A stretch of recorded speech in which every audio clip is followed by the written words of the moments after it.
Shri Chaitanya Manobhishtam Sthapitam Jena Bhutale Swayam Rupa Kada Mahyam Dadhati Shapadantikam Vandeham Shri Guru Shri Jatapadakamanam Shri Gurun Vaishnavamscha Shri Rupam Shagrajatam Sagana Raghunathan Vitam Stam Sajivam Sadvaitam Savatutam Parijana Sahitam Krishna Chaitanya Devam Shri Radha Krishna Padan Shravana Lalita Sri Vishakam Vitamscha He Krishna Karuna Sindho Dina Bandho Vigapate Gopesha Gopika Kanta Radha Kanta Namostate Tapta Kanchana Gaurangi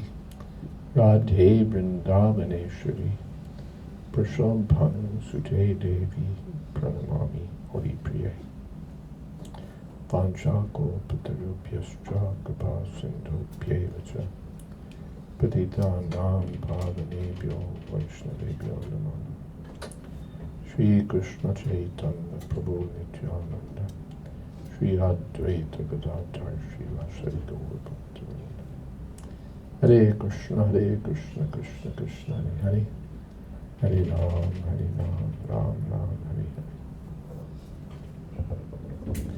Well, thank you all very much for gathering. Why be spiritual? First thing is, what does this mean? Be spiritual. Sounds like something very vague, very touchy-feely, actually. Be spiritual. Yes, I'm going to be spiritual. But why be spiritual? From another point of view, we are spiritual. When I speak of myself, not as Jayadvaita Swami or this person or that person, everyone is spiritual by nature, unless he's dead. Because after all, there's a difference between a living body and dead body. Anyone can see that. But what is that difference? Why doesn't the dead body listen to the talk and say, well, there's a point there. The dead body has no consciousness. Everything else is there. All the limbs, all the ingredients, but consciousness is missing. Consciousness is missing. And when consciousness is missing, then we say dead. And what is that consciousness? The materialists will say that it's an epiphenomenon of matter, that it's matter acts in very sophisticated ways to produce consciousness. We can do the same thing with our computers and so on. But it's not so. That's bluff. No scientist, to my knowledge, has ever demonstrated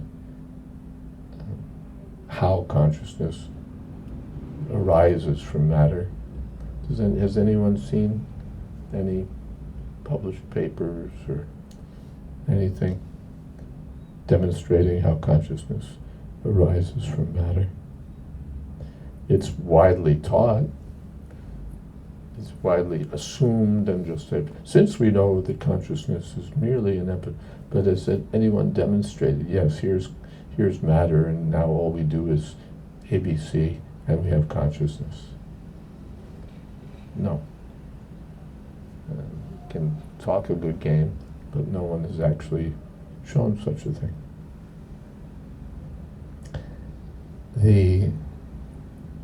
By consciousness we mean persistent individual awareness and experience. Persistent individual. I'm an individual, I have my consciousness. You're an individual, you have your consciousness. Mine doesn't match yours. I don't know what you had for breakfast this morning, and when you finished breakfast, I didn't feel full. So consciousness is individual. It's persistent. Now I'm 76. I was conscious from the get-go and for every year thereafter.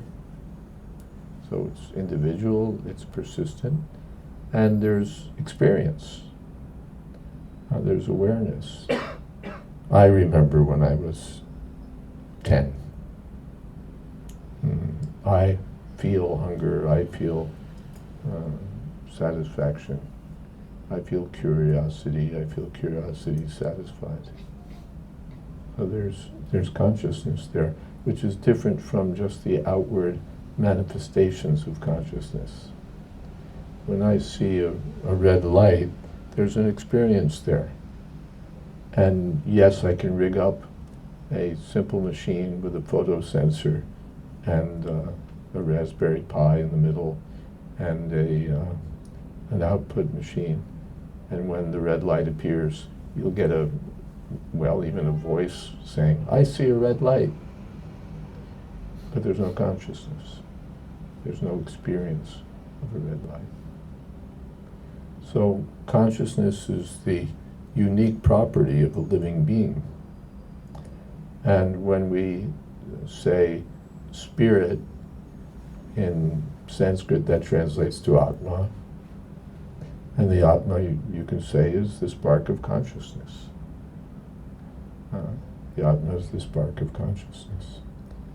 In that sense, everyone in the room is spiritual because that's what we're made of. We're made of Atma, we're made of consciousness. We're not matter. We have, or you can say from the present, in the present moment, we're combinations of matter and spirit. Because my consciousness is spiritual by its very nature. Even if I'm a total materialist, my consciousness is spiritual. It's a spiritual thing. It's a characteristic of spirit or Atma. Use whatever term you like. But it's there, and it's, for lack of a better term, or since it's the term in the talk's title, it's spiritual. Consciousness is spiritual. And in the Bhagavad Gita also Krishna says, what are some of the characteristics? You can't cut it. You can't dry it up. You can't burn it. You can't blow it away. Can't drown it. Because it's not subject to those material interventions. I can cut an arm, I can you do all sorts of terrible things to it, burn it and what have you. Matter can be subjected to those conditions, but consciousness can't.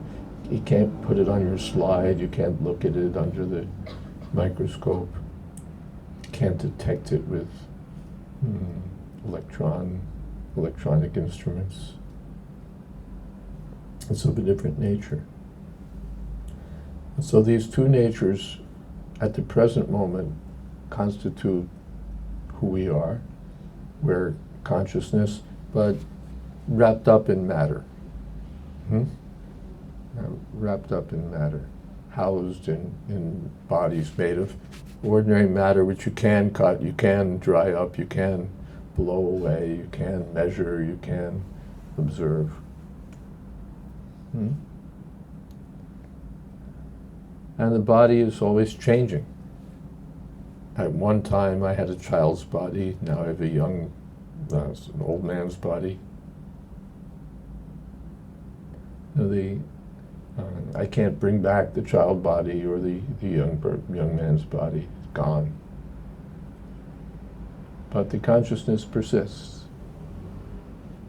That means there's a difference between consciousness and matter. The one, the covering changes, and the other, consciousness, persists. Therefore, in the Bhagavad Gita, Krishna says that there's simply two different things. It's not that consciousness arises from matter. matter is fundamental to reality, and consciousness is fundamental to reality. And the one doesn't reduce to the other. The consciousness can be considered superior because the body moves in response to consciousness. I say to my hand, come on, scratch my head, and the hand comes up and scratches my head. So the consciousness is the superior energy. All your plans, your enrollment in LSE, your plans for what you want to do when you get your degree, they're all functions of consciousness. And on the basis of that consciousness, you do things like your coursework and so on. So we're at present spiritual beings in material bodies, but that's problematic. It's problematic because the body gives us so many troubles. It gets old. It gets diseased. It dies. And who wants that? And then if we accept the notion of reincarnation, it goes through the whole thing again. And do we really want that? So there's an incompatibility, a discomfort surrounding our embodied condition. We get too hot, we get too cold, it gets too much, we get too much rain thrown at us, we get afflicted by droughts, we feel problems from other living beings giving us pain, we feel pains from our own bodies and minds. And who wants that? But these all arise because of our embodied state. It's the body that gets old, it's the body that gets diseased, it's the body that dies, and so on.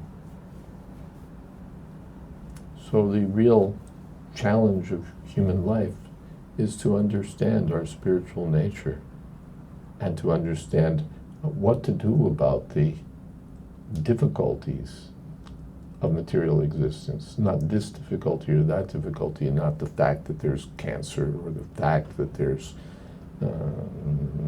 totalitarianism or the fact that my girlfriend has jilted me. Or it's not that. Those are just items, line items. But where do we stand on the bottom line? At the end, what was our life about? I invested my full life's energy, and have I really addressed the fundamental issues that I face as a human being? And particularly as a human being, because the other creatures don't face it. The dogs don't say, well, you've raised an interesting question there. What is the purpose of my life? Why am I a dog, and why am I here? Outside their scope. But the human beings have that capability. And therefore the Vedic literature says that if we don't use that capability, then we're dvipada pashu. Dvipada pashu is an animal, and dvipada means two-legged. So that's our credit, that I've lived like an animal, but I have two legs. So if we're to be more than just two-legged animals, we're meant to use that capability for deeper inquiry, to address the real issues that come upon us. That doesn't mean that we neglect the physical body, that I don't eat, that I don't sleep, that I don't work. I can't even maintain my own body if I don't work. Spiritual doesn't mean I enter a fairyland where I float about, heedless of any material conditions. I'm just being spiritual. It means that I have a deeper understanding of my true nature, my inner nature, and I know how to act in such a way that during this embodied existence, I can address those issues. It's not just sentiment. I should be spiritual. It's better to be spiritual. That's fluff.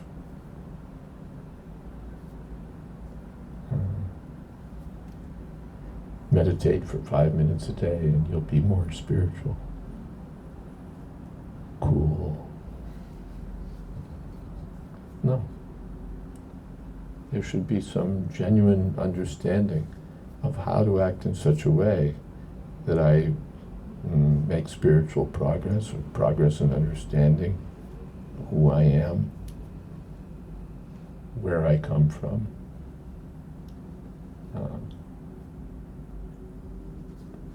understanding my nature with my connection with the source of everything.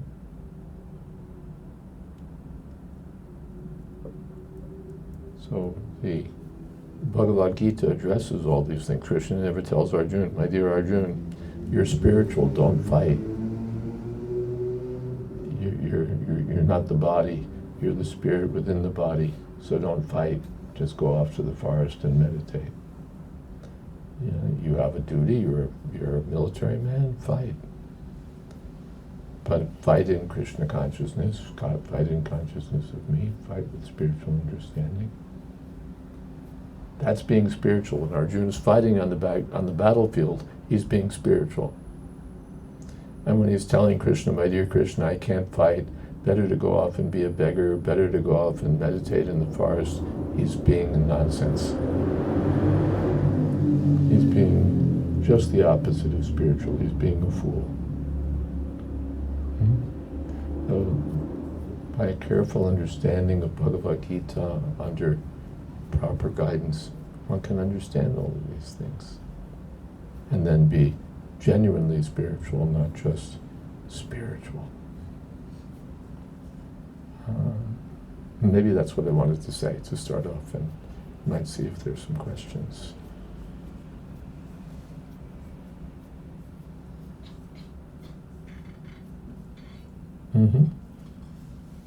Maharaj, you mentioned that us as humans have sort of a higher degree of consciousness than that of animals and plants. I was wondering, what qualifies us to have a higher level of consciousness?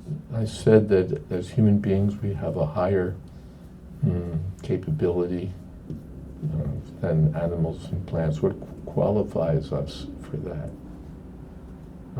Well, immediately what qualifies us is our physical embodiment. If you've got the body of a plant, there's just not too much you can do about it. You can't say, well, I've been miscast as a plant. I'm actually a professor. And therefore, no. The physical body limits what we can do. Even in practical affairs, leaving aside matters of higher consciousness. Because of this body, I'm not going to be a heavyweight prize fighter. It's not going to happen. Wrong body for that. If I'm an eagle, I'm going to fly. If I'm an ant, I'm going to crawl. If I'm an elephant, I'm going to sashay about side to side, move my trunk and knock some things down along the way.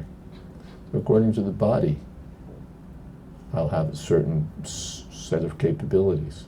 So the capability for deeper inquiry about one's purpose in life, about one's true nature, about how to avoid unhappiness ultimately, not just immediately. These are all available when we have this human embodiment, otherwise not. The same conscious being is present in all the bodies. The Atma is always the same, and it's present in whatever body it's present in. Just like if I'm on a bicycle or if I'm in a Porsche, I'm the same person. But put me in a bicycle, I'll go at one speed. Put me in a Porsche, I'll go a totally different way. Because the equipment is different. Put me in an airplane and I'll really start moving. So the equipment gives me various capabilities even though I'm the same person. So that's the first answer. Then the next answer is, well, why am I in the human body? I think that was also inherent in your question. Why do I have a body which gives me that opportunity?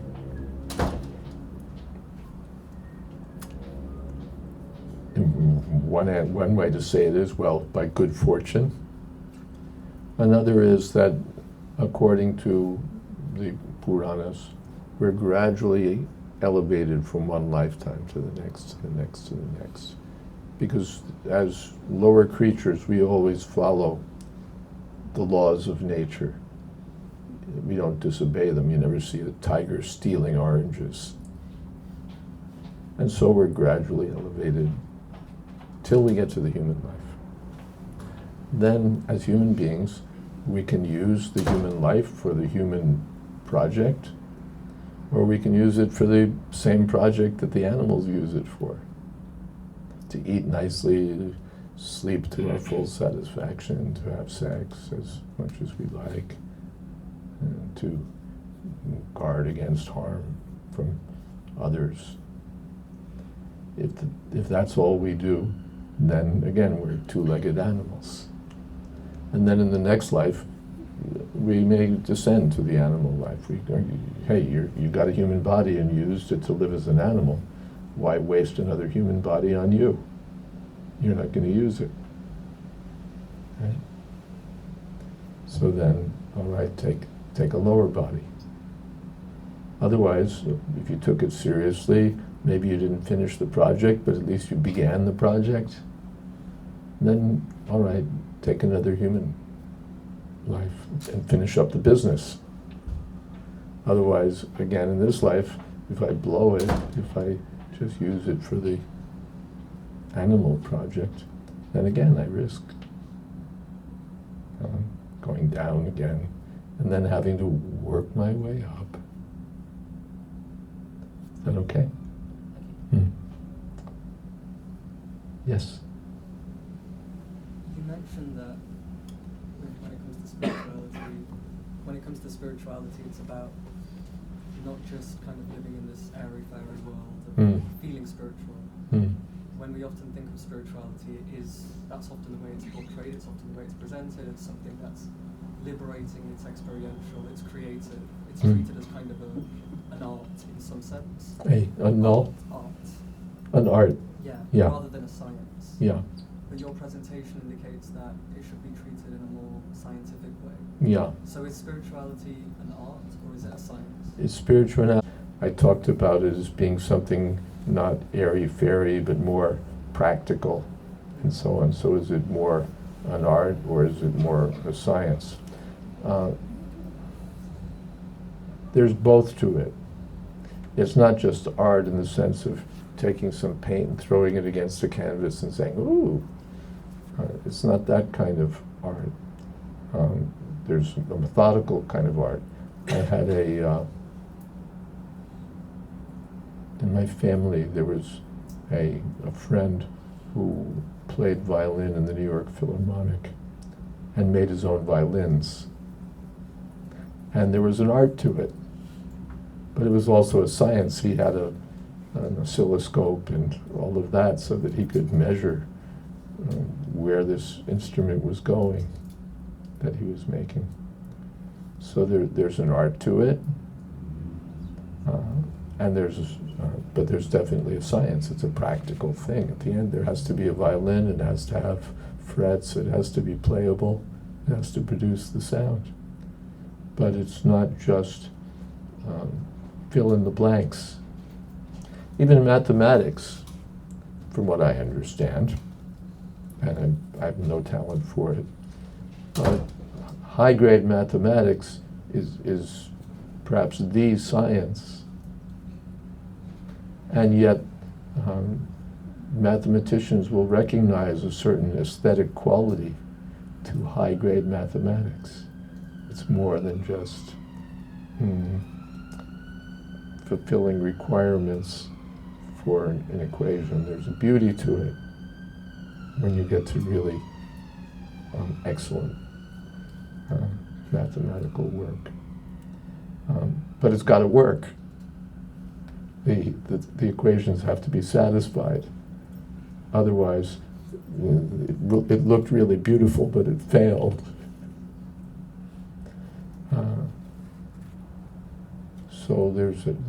So yes, both words could be used, but finally it has to be practical, and it has to be satisfying also. Is that okay? Thank you. Yes. Hare Krishna Maharaj, first of all. Why would God or Krishna put us in this material world?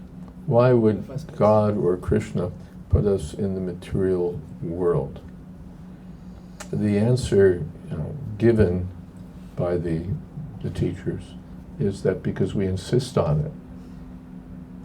We want to be in a world where we're in the center of things, where things are under our control, where I'm not beholden to any higher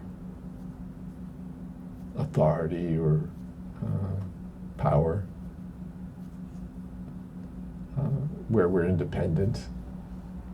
We want that, where we can enjoy as we like. And here's the place. Every one of us is independent. Every one of us can do as we like. Everyone can we can all absorb ourselves in the project of enjoyment, whether it's by watching a movie or having sex or reading a book or making a lot of money or whatever it might be. We can dedicate ourselves to that. And we don't have to give thought to some abstract higher being or any of that kind of stuff. That's the material world. But it's an illusory world in several respects. One is that for all of our so-called independence, we're bound hand and foot. We're so, if you're so independent, never visit the bathroom again.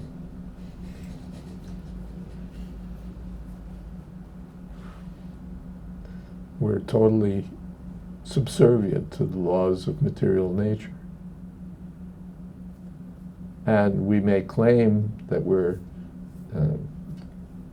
we have no relationship to any higher being, any higher power. But even if we don't accept a God, we're subject to death. God is supposed to be all-pervading, all-powerful. Death meets the requirements. So in the Bhagavad Gita, Krishna says, Mitru sarvaharas cham. I appear as death and I take everything away. So where's our independence? And where's our enjoyment? If you're going to LSE, you'll get a good job, definitely. You'll make a lot of money. But will you really enjoy? I have a student who used to work for Merck, the chemical company, and I get my intelligence, my information by asking people about things. So what are they working on? Antidepressants.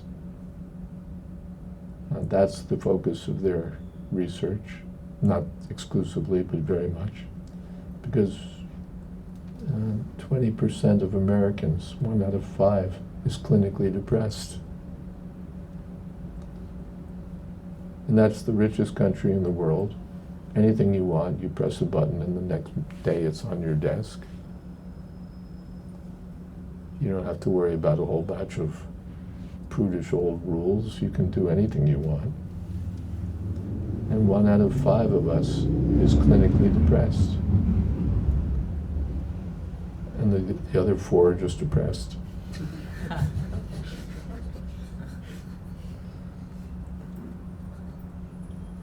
What happened to the enjoyment?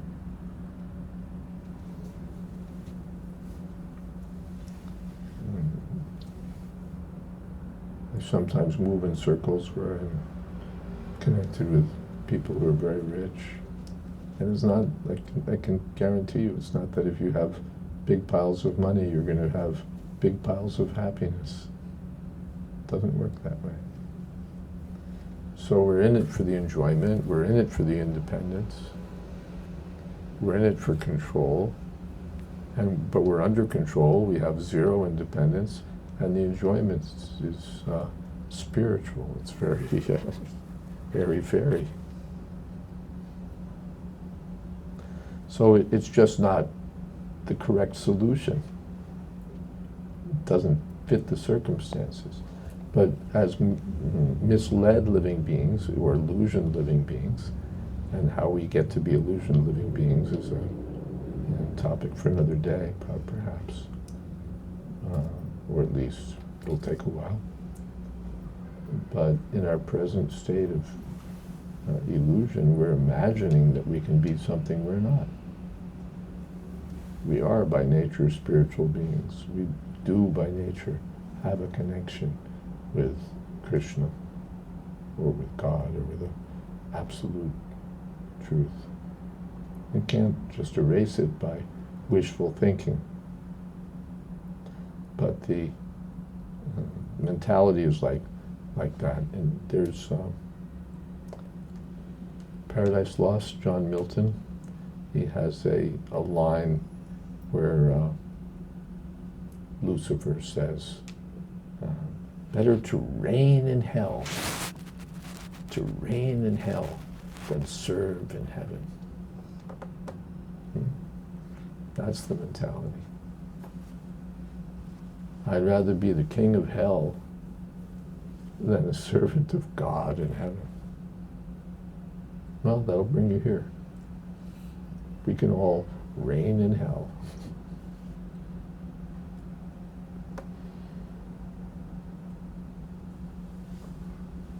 My spiritual master one time was asked about how here while he was in London. He said, London is hell.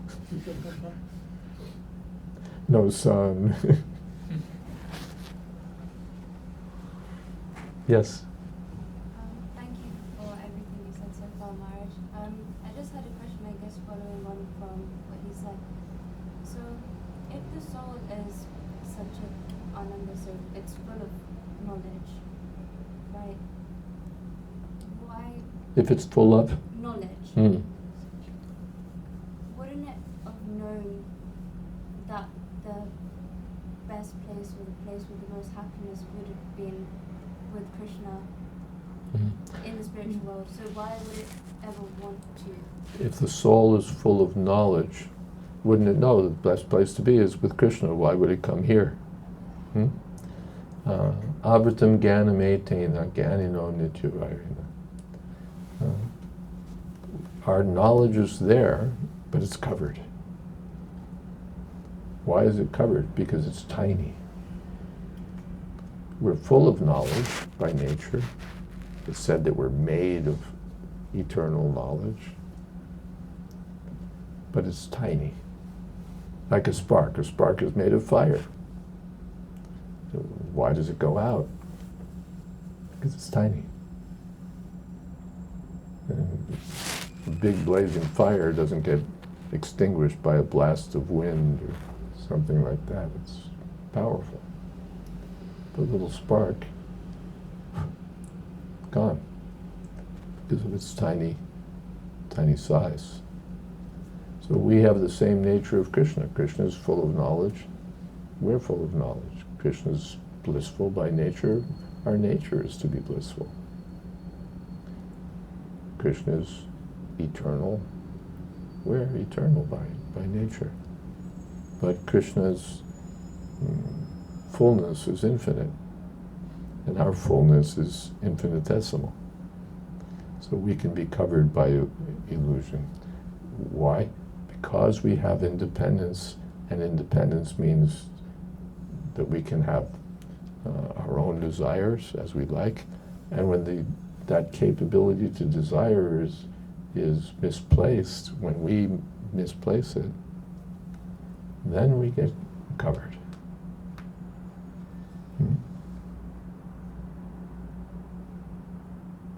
Any one of our students may be brilliant. You may have really, top-class knowledge, but after 2 hours in the pub, where is that knowledge? It's still there somewhere, but it's covered. Why is it covered? Because you went there.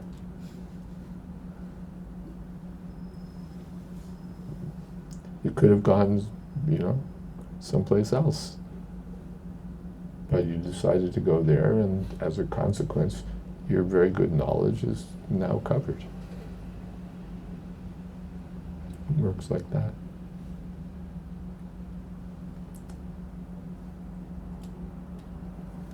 Yes. Okay. How can we serve Krishna without committing offenses? How can we serve Krishna without committing offenses? By sincerity and by knowledge. Our devotees in Watford sometimes meet with royalty. I don't know about Vishaka, our present president, but Sri Dharma, our previous president, met with, then the Queen. And they tell you, when she comes in, you stand. And the first time you speak to her, you address her as Your Majesty, and after that as ma'am. There's all these rules, and they tell you.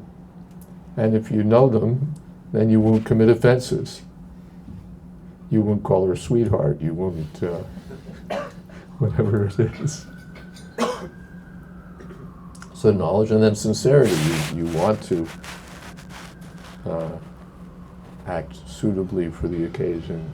So it's your sincere desire and knowledge. If you don't know, you'll wind up perhaps doing something unsuitable. And if you don't care, then you definitely will. Somehow you get an audience with the Queen and you give her a piece of your mind. Well, okay, that's your last audience. Is that okay? Mm-hmm. Going back to the soul that. Oh, you have a very soft voice. Sorry. Why would Krishna make the material world full of suffering if our desire was to be without him? Why would Krishna make the material world full of suffering and? If our desire was to be without him. And if our desire was to be without if our desire was to be without him. It's a consequence of being without him. Just like a child. I was with my spiritual master, Srila Prabhupada, in an airport one time. He was leaving for somewhere. There were a whole batch of us, disciples. And there was one lady who had a little child, still in nappies, as you would say here. And the child began, we're all waiting there and for something. I forget whether we were waiting for the tickets to be checked or where we were. In those days, you could go all the way up to the gates, and so we were with Prabhupada. And the child began to explore. He starts walking around, exploring. Prabhupada said, "Oh, he is very brave. Very brave." And then after about a minute of exploring, the child didn't see his mother, and his face began to crumple, and he began to cry. Prabhupada said, that's our position. As long as the child was felt protected by the mother, the child was fine. And as soon as the child decided to be independent, he's in trouble. Well, that's our position. It's not that we have to be in a place where there's suffering. We choose to be in a place where there's suffering. I'll give you another example. Prabhupada was in, we have a rural community in America, New Vrindavan. And Prabhupada was initiating some disciples and performing a little ceremony with fire and so on to complete the formalities. And he was building a little fire with sticks and some ghee and flame. And at one point while he was doing that, he sort of took one of the sticks and just scraped a little sand off, because they're building the fire on a little sandy platform, and held it up. He said, "This is very instructive." It's a stick. He's holding up a stick. "This is very instructive." All right, well, what's the instruction? On the stick there was a dead moth. Prabhupada said, "The fire does not jump out at the moth. The moth rushes into the fire." Now the moth thinks, "This is great, look how shiny it is. Nice and warm and shiny. Let me fly there." And so the moth dies, because it's fire. We think we're going to enjoy, but instead we create our own misery.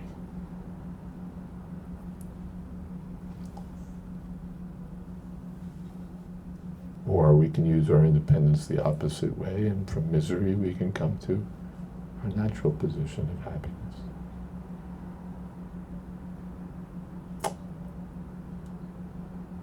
Yes? So you were speaking about how the human being has an ability to self-realize, to connect to divinity. But let's say I'm someone who's born in terrible circumstances, born in an atheist family, born in a family of crime. How do I avoid being a two-legged animal? Because it's very difficult in that circumstance. Suppose I'm born in a family of criminal, atheists, ignorant, miserable, and so on. I'm born in circumstances like that. Well, then how do I avoid?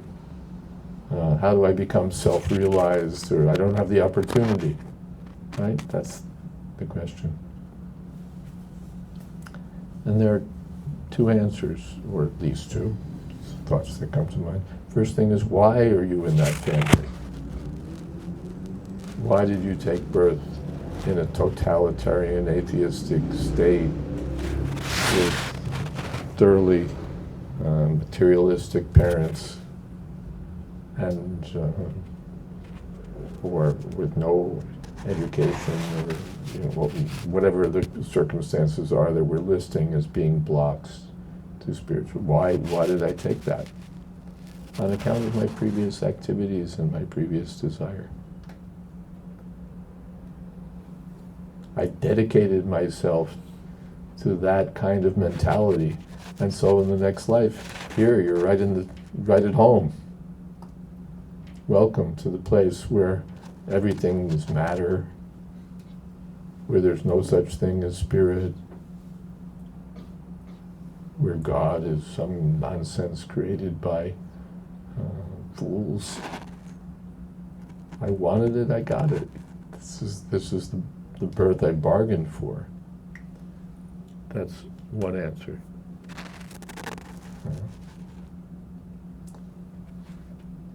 Another answer is that even in such circumstances, a fortunate person can still become Krishna conscious.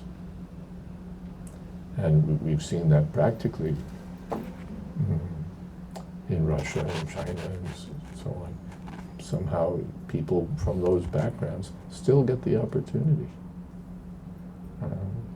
That depends on the kindness of the devotee, that he sees, well, these people aren't getting anything, let me do something. Just as there may be some village and people have no education, but some teachers decide, we're going to go there and do something, and they do, and the person becomes educated. So even though, as a consequence of our previous mentality or activities, we may be born in a difficult place, difficult circumstance, still one can become Krishna conscious. There's no material barrier. Anyone in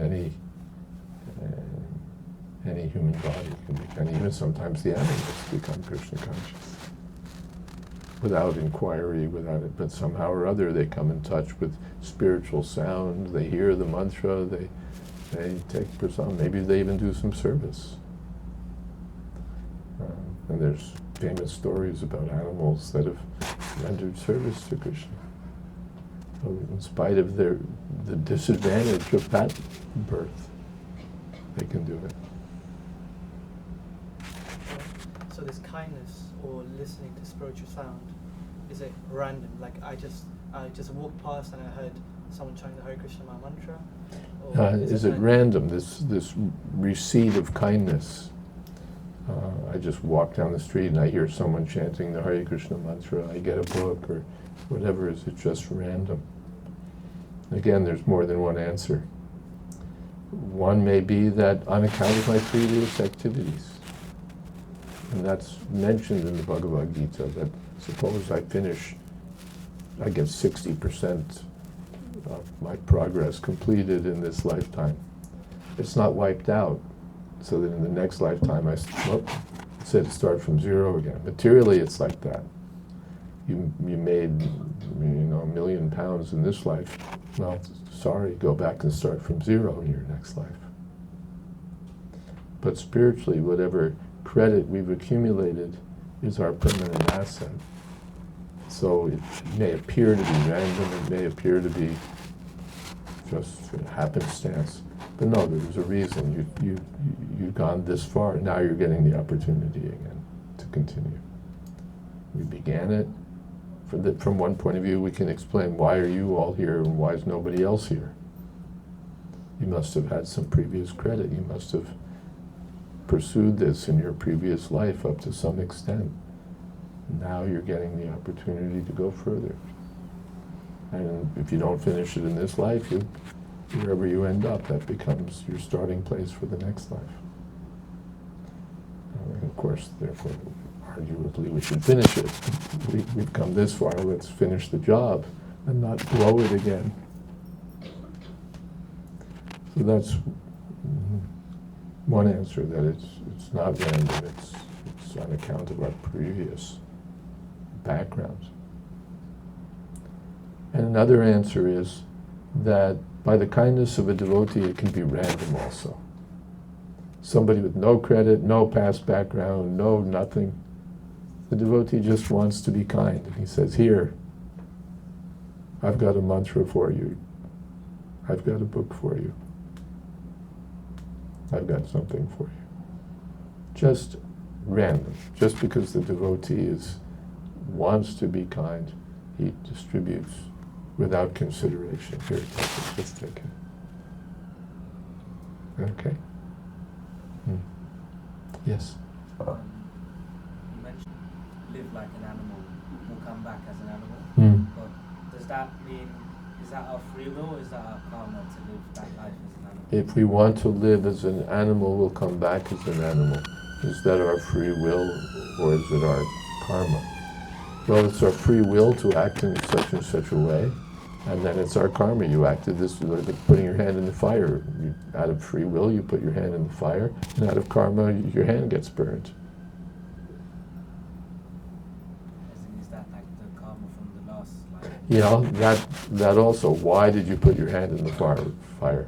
it becomes very complex to trace this out over millions of lifetimes. Why are we doing this and this and this? And it's, well, because of that, because of that, because of, but the seed of it is our own misuse of independence. And so, which means free will, agency. And we still retain some small degree of independence, of agency. So at any point we can turn toward light, we can turn toward darkness. Small bit of free, and there's a nice argument about that. One of the, well, I won't go into that argument, even though it's nice. But it is up to us. We have a little free will. Otherwise, Krishna wouldn't speak Bhagavad Gita. He wouldn't tell Arjuna, my dear Arjuna, do this, if Arjuna is totally under the laws of karma. He'd have to talk to the karmic authorities, let Arjuna do this. But he's speaking to Arjuna. Arjuna, do this. That implies that Arjuna can do it or not do it. And Krishna says, Yateshjasi Tatakaru, I've spoken to you Bhagavad Gita, now do as you like. It means he has agency.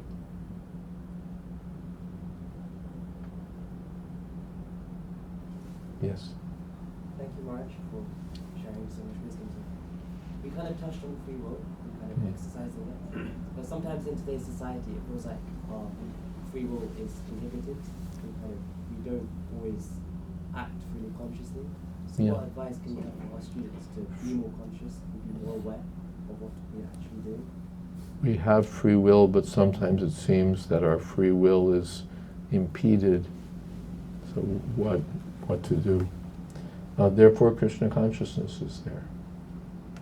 It's very interesting. I asked a saintly person one time, we know we have some free will, but when it gets down to little practical things, like I'm standing in front of a fruit store, do I buy an orange or do I buy an apple?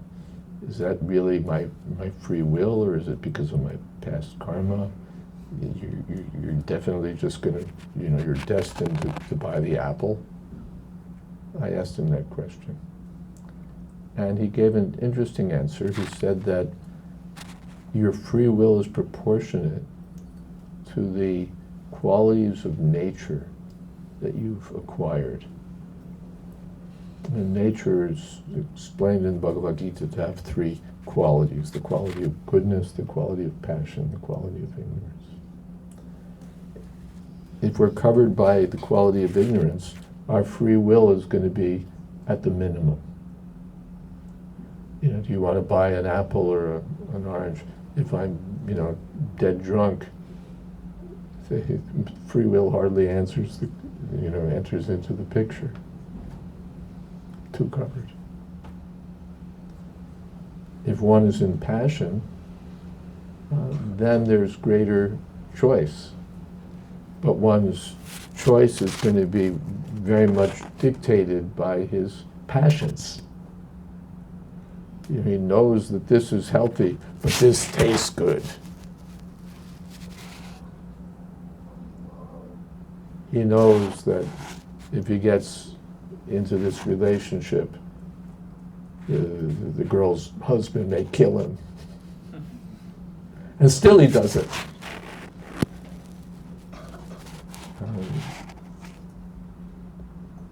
Arjuna asked in Bhagavad Gita, what is it that forces a person to act against his will even when he knows better? Krishna says it's strength of passion, kama. So in passion we're not in ignorance, we're above, but still our independence is limited by those passions. Hamlet says, give me that man that is not passion's slave.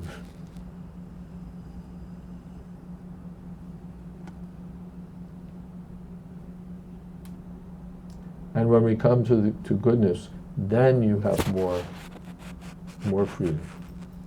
You look at the same thing the passionate person looks at, and you analyze it. Does this make sense? Does it not make sense? Is this uplifting or is it degrading? because you're peaceful, because you have wisdom, and because you're self-controlled, because your mind is under your control, your senses are under your control, because you're detached. So in that kind of condition, you have much more freedom than the person who's passion's slave. And then when you come to the transcendental platform, you have the greatest extent of freedom.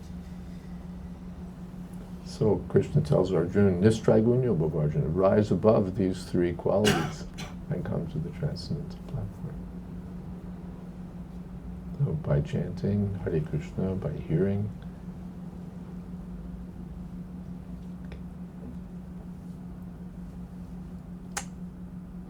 Anything else? Yes? Going back to when you said, when you talked about the mother and the child, the mother is Krishna and us jivas being the child. Surely if Krishna was a good mother, right, wouldn't he keep the child close to him or in like a trolley or something? Yeah. If Krishna's like the attentive, caring mother, wouldn't he keep us in a trolley or something? Why would he let us? Because we're insistent. Prabhupada gave the example of switching to father. The child says, the child wants to put his hand in the fan. Father says, don't do that, you'll hurt yourself. But the child, he wants to insistent. Finally, all right.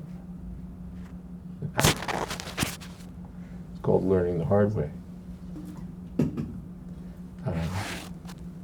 If Krishna absolutely controls you, your freedom is gone. And you have no agency, you have no free choice. That's a good thing, then. If Krishna completely controls you, then. When Krishna completely controls you then, yes. But we, to put it in a different way, we're parts of Krishna, and Krishna has full independence. We have a little independence. And Krishna doesn't take that away. If he takes it away, yeah, you'll always do exactly the right thing, but you'll have no autonomy.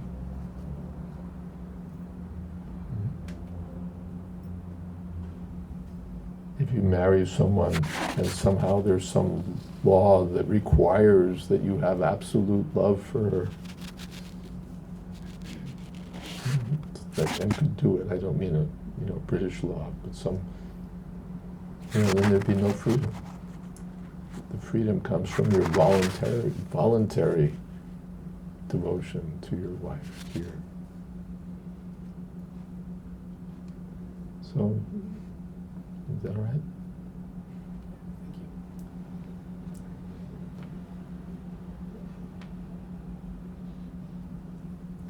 Okay, I think we're, yes? We have 5 minutes more. Okay. Well, that's 5 1-minute questions, 1 5-minute question, 2 2.5-minute questions. Yes? Hare Krishna Maharaj. How can we practice spirituality with sincerity and not simply adopting the term spiritual, because we see within social media... How can we adopt spiritual life with sincerity and not be... adopting the term simply for the sake of adopting it, because we see within social media... not adopting it because we want to be trendy, or because it's in social media, or because all of our friends are urging us, or what have you. Yeah. We hope some element of sincerity is already within us to begin with. And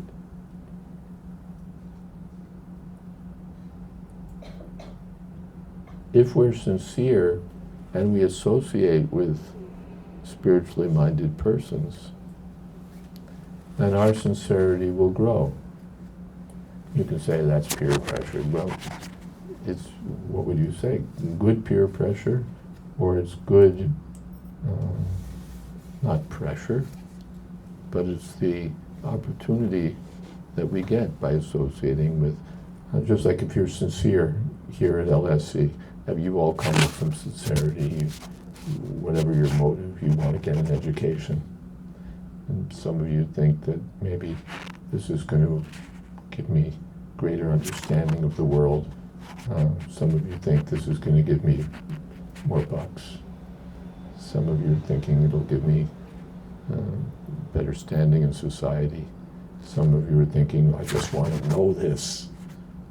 I want to get deep into this. I'm enchanted by this. Whatever it is, you have some sincerity. You're into it.